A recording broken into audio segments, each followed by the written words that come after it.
without further ado, in response to Professor Hoop's abstracted presentation, so sorry not to hear him, want to emphasize que Rapa Nui también estaba bien ordenado y cultivado cuando los europeos y los sudamericanos llegaron en el siglo XVIII y XIX. Rapa Nui was also a garden when the first Europeans and South Americans arrived in the 1720s, 1770s, and in the early 19th century.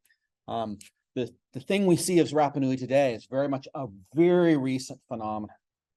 And this investigation will reconstruct some of those aspects. It's eminently an interdisciplinary investigation involving three investigators, myself, Dr. Jackson, and also our deceased colleague and dear friend, Johan Fedema, who was a professor here at the University of Kansas for many years, a climate modeler. He's, as Trish will explain, he's the creator of the climate model that's at the heart of part of our empirical study. This investigation also uses a range of methods and source materials. I, as a professional historian, particularly have used historical documentation, including new reconstruction of the Rapa Nui language chronicle of years, the year names that they gave to approximately 90 years, stretching from the late 18th to the end of the 19th century.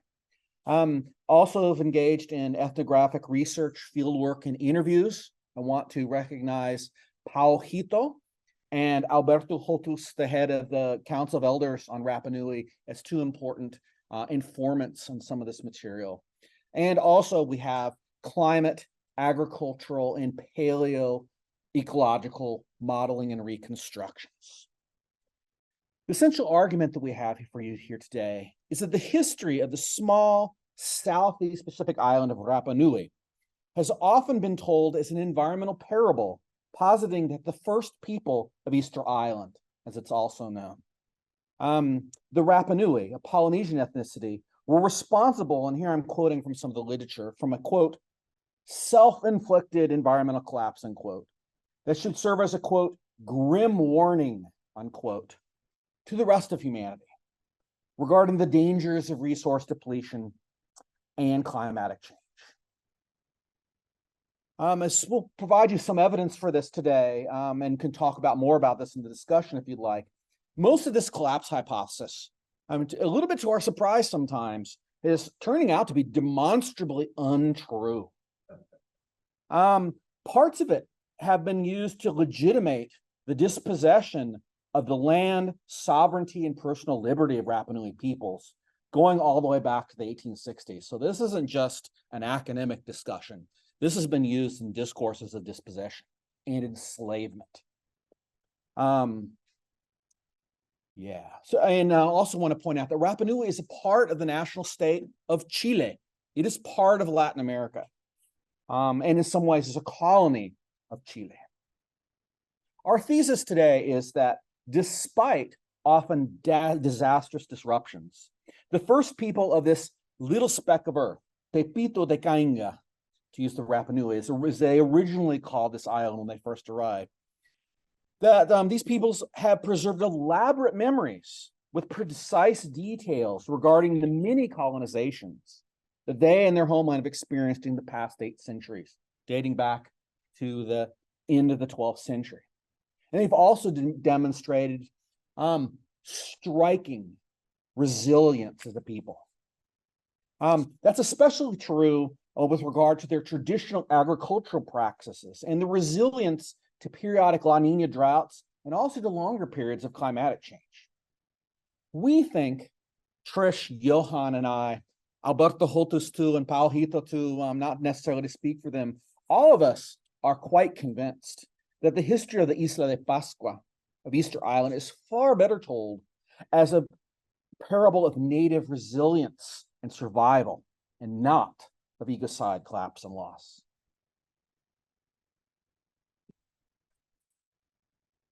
This is what a view of the planet looks like centered on Rapa Nui. One thing you immediately can get from this is how blue this image is. Rapa Nui at the very center, Tepito Tehenoa, another name for the island, the navel of the world or the umbilical cord of the world, sits in the midst of a vast oceanic region. The Pacific Ocean is larger in area than all of the terrestrial land surface, all of the land of the world put together. And it's proportionately represented in universities like the University of Arizona and Kansas. Maybe not. One other thing I want to emphasize here is the links. This isn't an isolated place. It was isolated for a time, but in the last 3 centuries has actually been quite connected to the west, to a variety of Polynesian islands, especially to Mangareva and to Tahiti. And to the east, even more closely connected to Peru, especially Callao and Lima, and to Chile, to the port of Valparaiso. I'm going to turn things over now to Trish, who's going to describe some of the attributes and incredible accomplishments of traditional agriculture. Good morning, everyone. As a soil scientist, I became very interested in all of the adaptive strategies that were going on and really apparent on today's landscape of the Rapa Nui. We have here Manavai and lithic mulch. So this Manavai on the left is a prime example still apparent on today's landscape, and this is still being utilized today. It's a very windy place, not a lot of trees there. And so in order to have successful agriculture, you need to protect your young crops. And so one thing I want to emphasize is that anyone that's a gardener understands certain principles of how to grow a crop. And these people had hundreds of years to become experts at their environment. You can't take hundreds of years to become an expert at your environment in order to survive in such an isolated place, okay? And so climate change happened over these hundreds of years, over these centuries, and they adapted. And there's ample evidence through the archaeological record and the oral histories that they adapted to these changes. So Manavai was an example. So you can see a banana tree starting out in there, young tender crop. And then they use these lithic mulches, like you can see on the right there. It wasn't just one type of rock garden. They used these rocks from all over the island. So there's 3 primary volcanoes of different ages and different mineralogy. And so they were able to figure out how to not only use the rocks to create a microclimate to harbor and help these young crops along, but also as fertility. And this is something they probably discovered by accident as they had success with different minerals. So the soils of the island are volcanic in origin, which if you know anything about soils, typically you would think of those as fertile.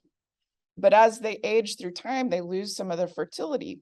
However, we see lots of evidence of pockets of fertility where agriculture was performed. And so clearly they knew what they were doing to survive in such an isolated, I would argue, isolated place, because you can't go ask your neighbor for a cup of sugar. Okay, you had to get it right in order to survive there.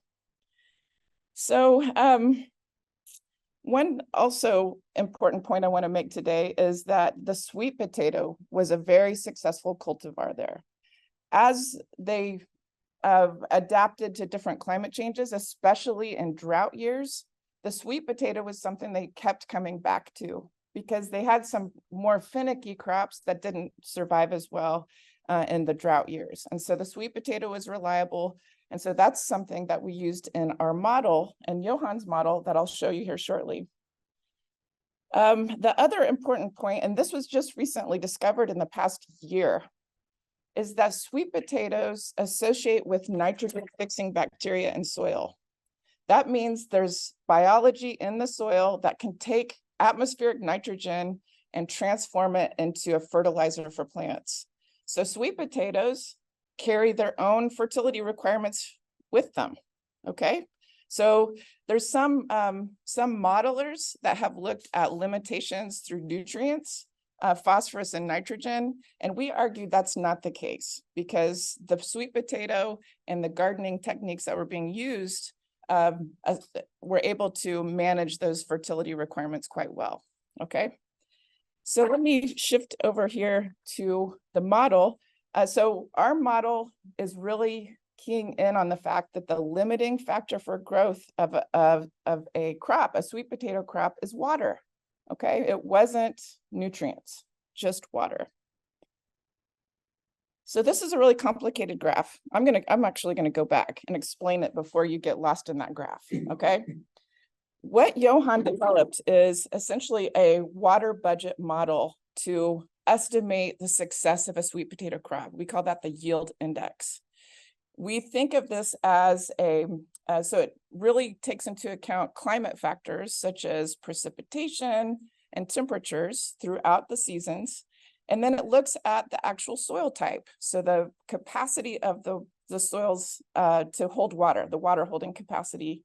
And then it uses this kind of bank for water. So if you have a good couple of years, you fill up that water holding capacity of the soil. If you have a dry year, then you can draw from that moisture in the soil, right?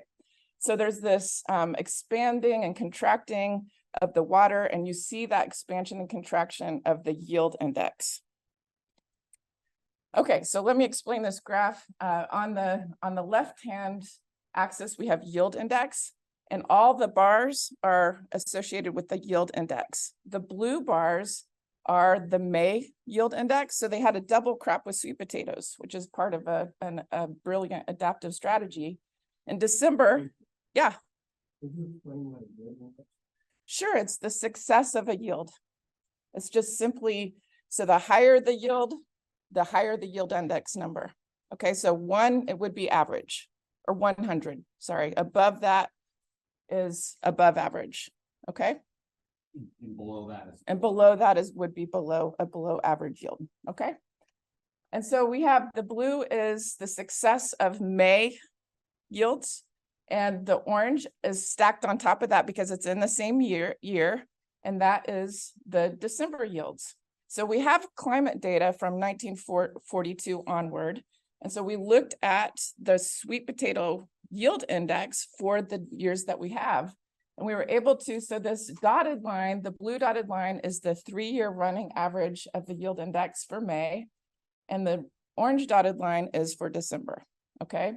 And so what we really want to point out here is that if you have a bad harvest in December, you actually have a pretty good harvest in May. So even if you have one bad harvest, you still have that resiliency built into your system, so you're not going to starve that year. In addition, you don't see a lot of bad years in a row. You usually see maybe a bad year followed by a good year, so they can set aside crops as well. So the other thing, and I think you can see my pointer here. So if you look at these 2 lines at the top, these, and it's also characterized here, the little light blue bar and the little light orange bar are when we added lithic yield into the model, or sorry, lithic mulch. If you think about rocks on top of the soil, it reduces evaporation. And so you're storing more water, and that increases our yield. And so we added that as an additional boost to the yield, just to characterize this is something that they did and that they were able to be successful with to add to their harvest. That's also represented by the yellow line. That is with no lithic mulch. And the green line is with lithic mulch. So you can see that average yield is much higher with the lithic mulch. So I want to kind of wrap up my comments by saying that climate change was an important element to life, is still today on Rapa Nui, but we see through this example that they had adaptive strategies in place in order to deal with them and work with them. In particular, I want to point out these years in the early 1950s, and this was associated with a strong La Nina event, which is typically really dry years on Rapa Nui. And so they had kind of a series of 3 years that were difficult But if you'll notice, if you have a bad December yield, you actually had a pretty good May yield. And you'll see that trend in other places where you had one yield was high, the other one was low. So they actually were able to make it through pretty well in those conditions. So I'll turn it back over to Greg to sum up some of these climate factors that they were encountering. Hey, thanks a lot, Trish. Hope everybody's online is able to hear well. So again, note the spring crop yields. Remember, this is the Southern Hemisphere. So we have these poor spring crop yields, but not such bad production in the spring crops, which helps mean maybe there's not a lot of food, but there's enough food. This has ramifications on longer time scales as well, not just interannual, year to year, but also decade to decade and century to century. I want to say something briefly about how we know this stuff. Early sediment cores taken from 3 locales. There's a small crater up here with a wetland. There's a larger crater here with a lake that sometimes dries up. And then the largest crater of all, which continuously across the recent millennia has always had a lake and a wetland in it. These are really 3 of the only permanent sources of water on the island with regard to settlement. There are a handful of springs scattered around the island, but those can come and go. This one here, Rano Cow, is the one that's the dependable one, and it's important for understanding the archaeological history of the island. You can use the sediments in these wetlands, taking a long core and then looking at the layers in the core to reconstruct the ecological history, but also the climate history of the locale surrounding these crater cores. And back in the 1950s and 70s, when these were first done, well, they discovered something not completely unexpected, but it was pretty striking that about 1,000 years ago, even more so 2,000 years ago, Rapa Nui had wasn't completely forested, but had abundant palm woodland, palm tree dominated woodland, especially up on its heights and especially around these craters. But by about 500 years ago, this was practically gone. It disappeared during the past millennia. This was actually known to Rapa Nui elders. Recent document that I read just in the last couple of weeks, they told the very first missionaries there, hey, there used to be trees up on top of the slope here, at least in the time of our grandfathers and grandmothers. And there were also trees in the volcanic craters. Again, not in my memory, not in our memory, but in the memory of people that we know. So going back 200-300 years. And one of the striking things is that the physical record has confirmed that those are the exact places that the palm woodlands held out the longest. One of the things that I've enjoyed so much about this project is to see to what extent, and sometimes there's conflicts, sometimes things don't line up, but for the most part, oral traditions and the physical evidence have tended to line up pretty dramatically, which speaks powerfully to the fact that Rapa Nui traditional culture and its historical memory has remained intact despite really dramatic disastrous circumstances that have happened in recent time. Outsiders, and there's a parable in this.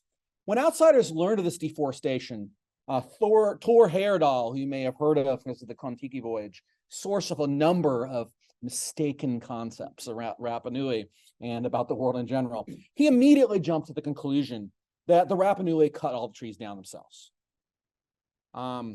In fact, hypothesized that they used that wood to erect their famous stone statues. New research accomplished just in the last decade. Trish and I started this research about a decade ago, and we got stuck at a certain point because we just didn't have evidence one way or the other about what was going on. In the meantime, research has advanced on this environmental reconstruction. They discovered, using cores, especially from up here on the top of the mountain, that circa 1600, there were still extensive forests up on the top of the island, up at higher altitudes. But then a major drought occurred in which Ranararaku, which was the center of where they were carving these huge moai for which the island is famous. In fact, you can even see the little specks there. Those are images around us. The lake totally dried up. So the source of water that you even had just for living around that was gone. Is it a coincidence that moai construction stopped at that exact moment when there was the worst drought in the past several thousand years on this island? That lake did not become wet again, did not reappear for another 150 years. So it was dry from approximately the 1570s all the way to the 1720s. And this is not going to be something that to be surprising. The center of Rapa Nui culture moved to the biggest lake, the only lake on the island, and Orongo, the religious center right here, became the new center of the island, stopping building the moai and moving in to do other things.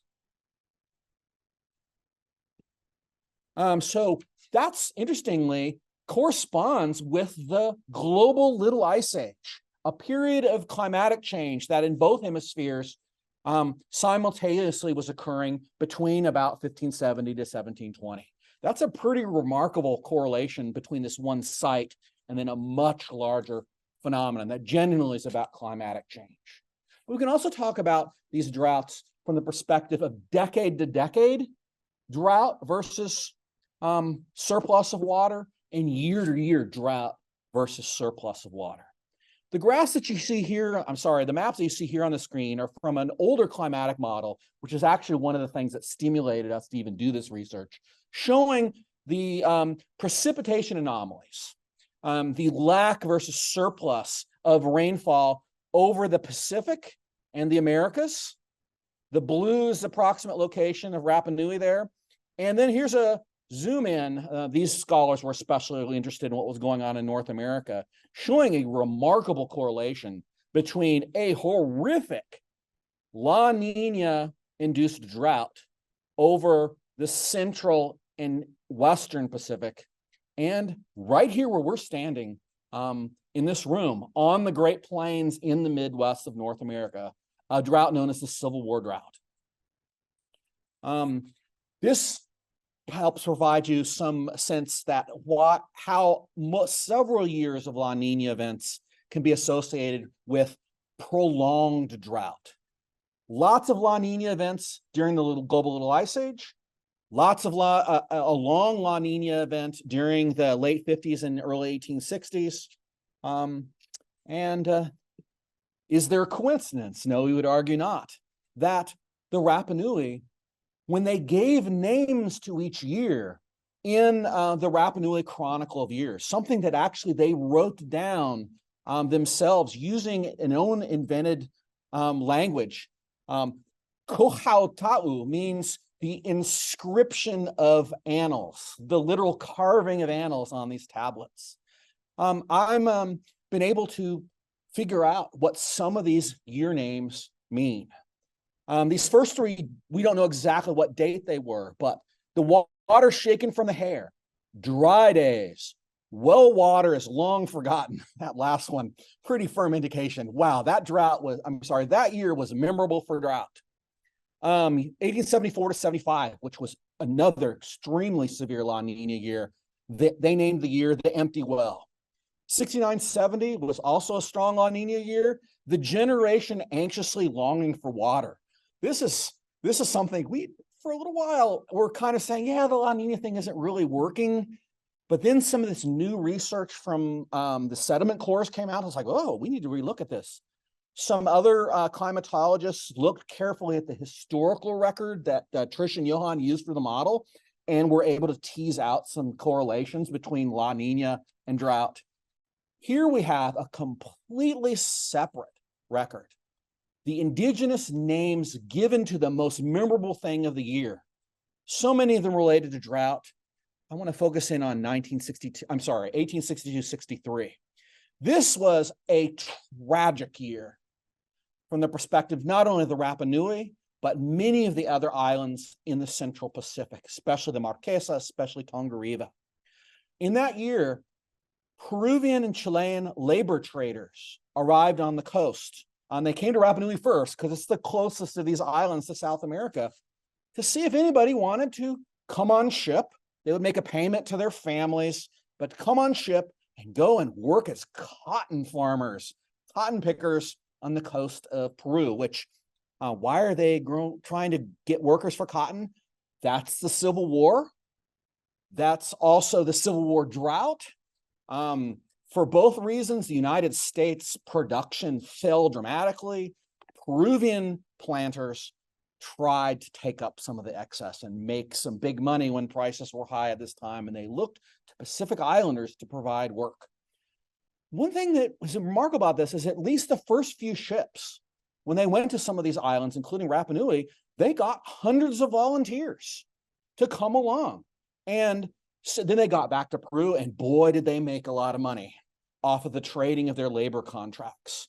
This inspired dozens of other ships to go out to the islands to try to recreate this and to make money themselves. But when they got there, they discovered, no, the entire population of Rapa Nui did not want to leave. And tragically, this began intentional slaving, in which over 1,000 Rapa Nui were taken against their wills and back to Peru, and only 20 Rapa Nui of 1,500 made it back to the island because of abuse, because of disease, because of packing everyone together in one warehouse and letting them die. This is one of the great tragic incidents of the slave trade in world history. But the Rapa Nui not only survived, they maintained their culture throughout this. And I want to point out some other years here. 1864 to 65, Kokehunga is the year of the shrouded. They brought smallpox back with them. Hundreds died, and the shrouded refers to the bodies that the first missionaries saw lined up carefully along the coast next to the tumbled moai, respecting those who died. 67, 68, the shameless prayer. The authors of this list were not so keen on Christianity. This is a list by the opponents to missionization. So they named the year when everyone moved to the mission, many of them by force, with their children stolen from their parents. They named this year the shameless prayer. 1875 to 76, the mission left. The opposition was so rife that the missionaries gave up. And they left, and they didn't come back again for decades. But they left this one guy named Jean-Baptiste Dutrot-Bounier, who began acting as if he was the king. They had a name for him. They called him Pito Pito, which refers to buttonholes. But it also can refer to another hole you have in your body. And they often would say Pito Pito or Pito Pito instead of Pito Pito. The Rapa Nui love planned words. Pito Pito means... so this is a PG-13 presentation now. The putrid, unbearable stench of the asshole that's here. 1877 to 78, Aba Okio. That's the year they murdered him because of his horrific acts, including abuse of female children. They named the year the extermination of the defeated. But then also, and this is both sad, but also the Rapa Nui brought a closure to this epoch of their history on their own. The year 1878-79 is the last year that they performed the Birdman ceremony at Orongo near that Lake Ranokau. They named that year The People Turn Away. Using the word rori rori is actually when you're sailing a ship, when you have to change directions, you move the sail to change the face with the wind. They actually named it. We changed our faces from one side to the other, looking now to the future, looking away from the past, and bring what may. It's all in that there. Thank you very much, everyone.